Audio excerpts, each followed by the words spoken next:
Pán Ježiš hovorí, doveď mi svojho muža. A ona hovorí, nemám muža. A on hovorí, pravdu si hovorila, lebo ten, ktorý je teraz s tebou, to nie je tvoj muž. A začne čistiť jej vnútro. Viete, ale takým krásnym, lahodným spôsobom, že jednoducho proste to je tá Božia práca. To je práca Ducha Svätého, keď Duch Svätý sa ťa dotkne a jednoducho čistí tvoje vnútro. Ty nemôžeš zažiť premenu, pokiaľ nezažiješ vnútorné očistenie. Máš istotu odpustenia svojich hriechov? Máš istotu, že každý tvoj hriech bol odpustený, očistený, krvou baránka zmazaný? Alebo si to tak pozametal, alebo pozametala pod koberec. Ty musíš mať istotu. Ja keď sa modlím s ľuďmi, ktorí prídu a chcú začať nový život, tak ja to idem s nimi od piky. On mi povie, ja som 20 rokov kresťan, 20 rokov chodím do cirkvi alebo do zboru a keď vidím, povie mi svoj problém, za čo sa má modliť, tak úplne jasne vidím, že keby ten človek bol očistený, keby ten človek bol vykúpený krvou baránkovou, tak by nebol v tomto probléme. No a preto musím od piky začať. Od piky. Dneska počul si, Mirko, mi kto si volal telefonicky. Hej? Možno, že je aj tu tá osoba neprihlása, lebo budú vidieť, že si to ty, lebo hovorila, že ide do Karlových Varov. Ale ja som vedel, že to je veriaca osoba, ale poďme od piky. Vyupratujme. A ona by mohla potvrdiť, že úplne od piky. A čo to znamená? Premena. Očistenie od hriechov. Viete, dneska už ľudia nechcú počuť o hriechu. Dneska ľudia sú tak s tým hriechom, že rozprávajú o čom chceš. Hovor príbehy, hovor zázraky, ale nehovor o hriechu. No tak na čo ti bude slovo o zázrakoch, o divoch, na čo ti bude slovo, ja neviem, akého kázania, keď nie je očistené tvoje svedomie. Pán Ježiš Kristus to ženou, keď hovorí, tak on veľmi galantne a taktne vchádza do jej súkromia a ona naraz uvidí všetko. Je zaujímavé, že ona, keď išla medzi tých ľudí, ona hovorí, on mi povedal všetko. My tam sa nedočítame, čo všetko oni hovorili.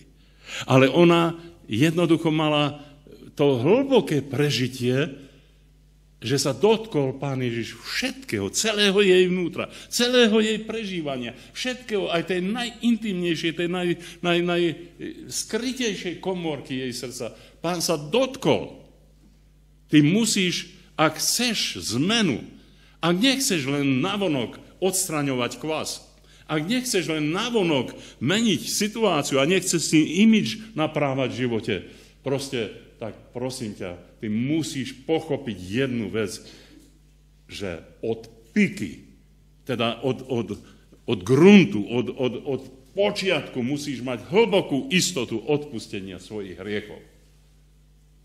A keď to nemáš, no tak si nájdi čas, lebo na to si nájdeš vždycky čas, na čo chceš, tak si nájdi na to čas, aby si prišiel pred Pána a jednoducho mu vyznal celý život.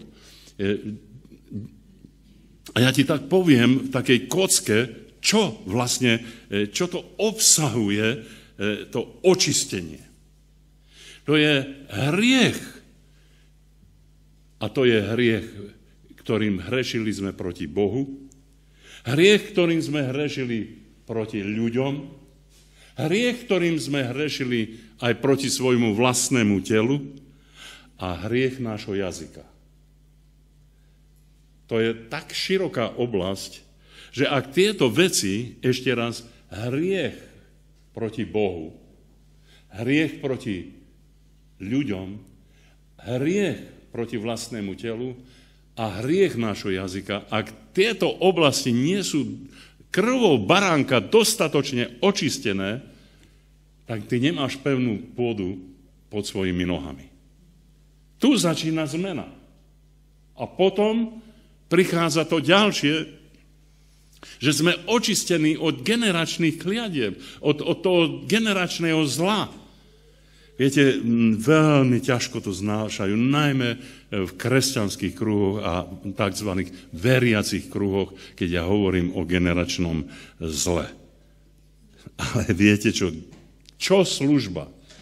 A keď slúžim cirkvi, alebo kdekoľvek slúžim aj veriacim ľuďom, tak keď ja to nepoviem, tak oni to vyznajú a povedia, no aj moja mama mala tento a moja starka, tá už duplom.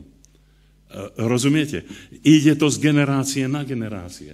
A toto je vlastne ten ďalší krok. Keď ty vyznáš všetky tie hriechy, všetko to, čím si Boha ľudí, svoje vlastné telo, aj hriechy jazyka, keď vyznáš, ešte tu je generačná oblasť tvojho života, kde si pozdeďoval také veci, že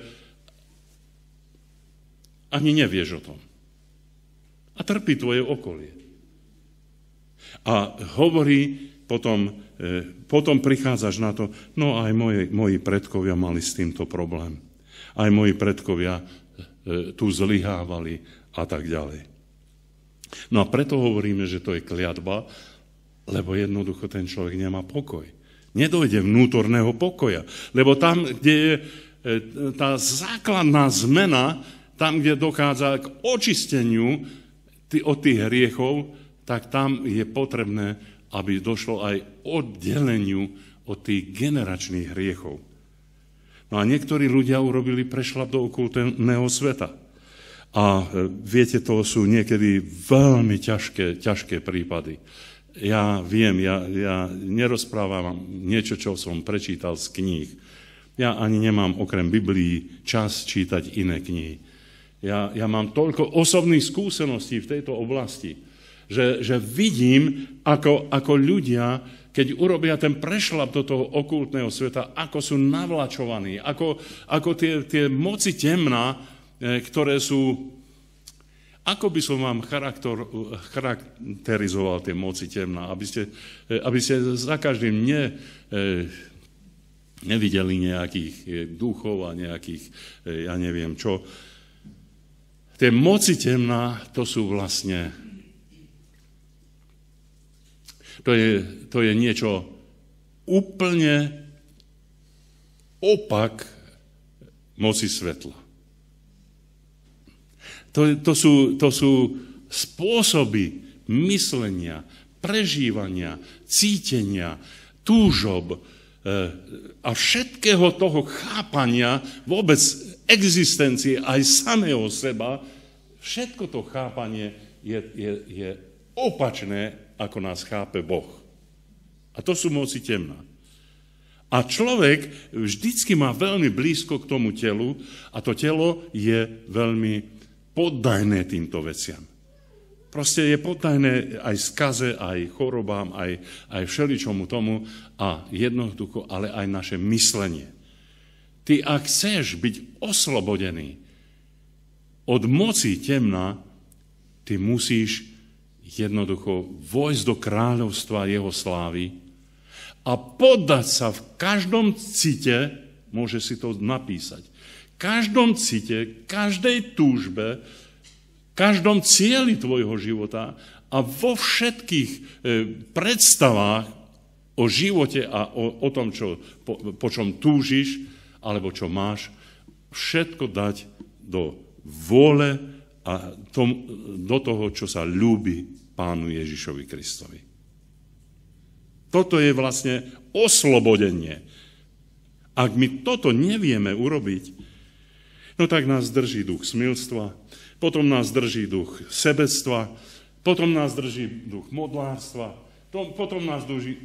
Ale to nie je, že to sú nejakí duchovia, ale to je duch toho prežívania. V tom sú proste, to je falošné myslenie.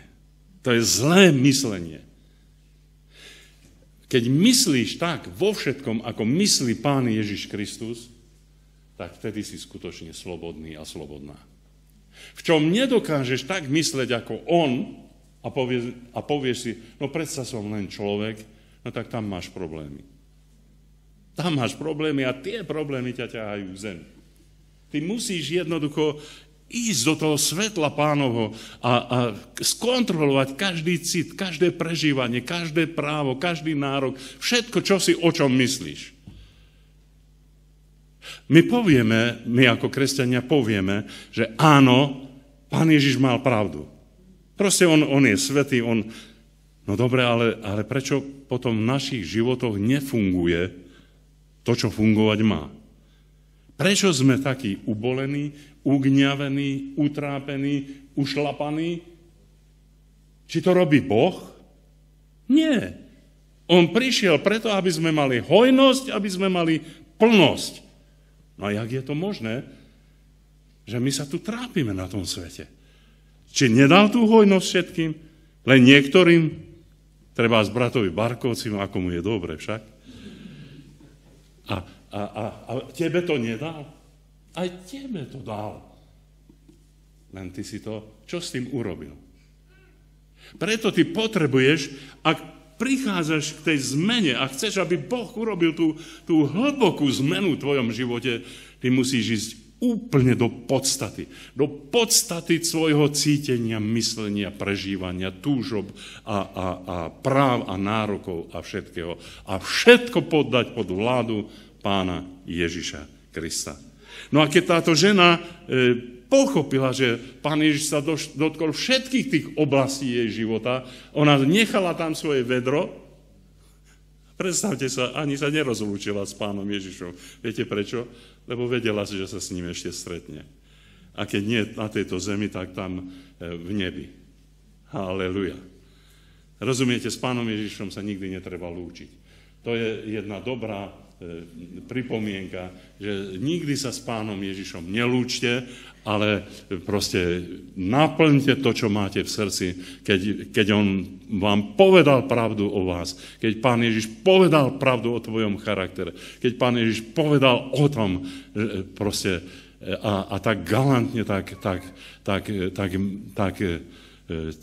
citlivo, že vlastne odhalil vaše vnútro, tak vy o tom hovorte.